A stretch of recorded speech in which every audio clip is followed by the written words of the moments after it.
So how does this go into the law of attraction? I've been watching a lot of videos specifically about quantum leaping, which is basically the idea that all different versions of yourself, which includes the version of yourself that you are after you accomplish the goals that you currently have, the version of yourself that's living your ideal life, your perfect life, whatever it may be, all of those versions already exist, and it's just up to you to align yourself with the frequencies that those versions of yourself that you want to be are at. It's basically like stepping into your ideal self. This also helps with mindfulness. You can kind of catch yourself, spiraling into a negative thought spiral.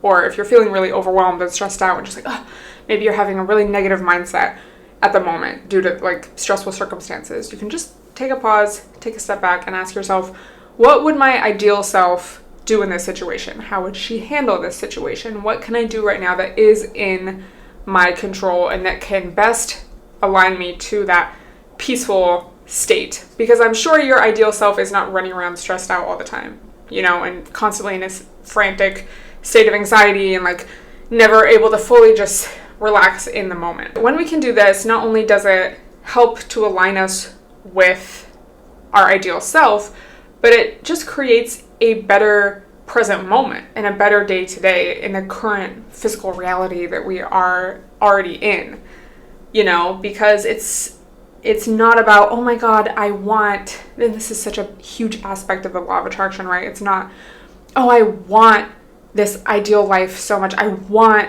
this job. I want these circumstances.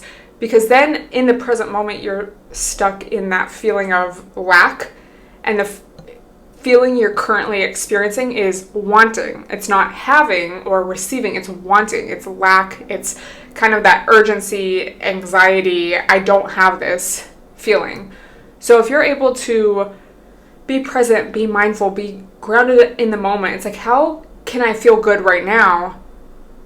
Because my ideal self would choose to feel good right now. And in the book, Wherever You Go, There You Are, this section that has just really stood out to me is he says the phrase, this is it, in terms of a mindfulness or a meditation practice. How you can practice meditation and mindfulness throughout your day. It doesn't always have to be like a sit down session, by just being like, this is it, and observing, the nature, observing your own breath, just observing the circumstances and just really being present. And this has just made me cultivate so much more gratitude in my day to day. And I think it's a lot more constructive way to practice gratitude, because, if you want to sit down and make a gratitude list, that's great. If that helps you invoke that energy of being grateful and abundant and fulfilled and calm and happy, that's great. But is that just staying in that session where you're sitting down, writing those things down for like 10 or 20 minutes?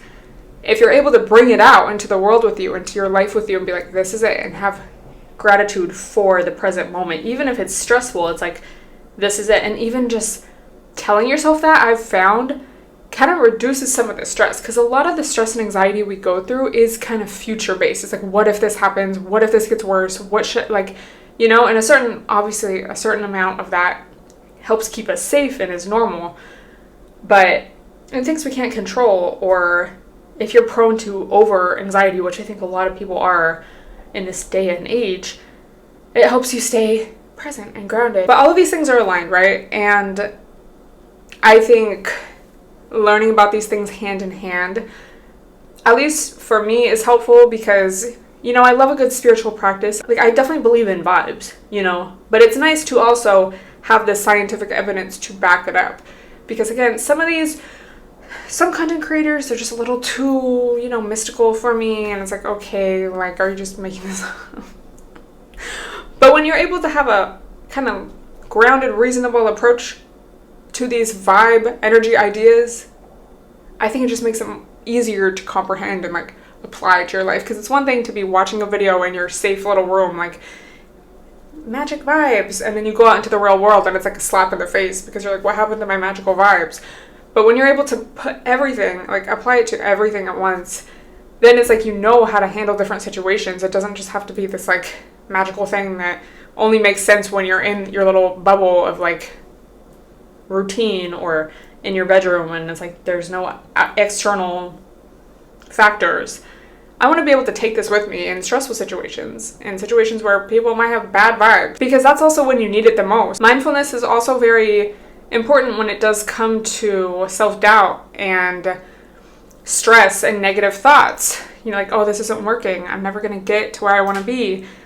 Because you have to believe it and live it before it manifests externally. You can't wait for the external to change to then believe, because that's how people, like, sometimes you'll even be handed the perfect opportunity and yet you can still lose it and kind of mess it up because you don't believe that you deserve it or that it's actually real yet. So you got to get real intentional and believe it within yourself so that you can be receptive to all the opportunities that life hands you, and even just the opportunities that you create for yourself. When you put yourself in that mindset of attracting opportunity, of optimism, of believing that you're lucky, of believing that you deserve what it is that you want, your brain is going to pick up on opportunities to where you can find it, to where you can create it, to where you can expand.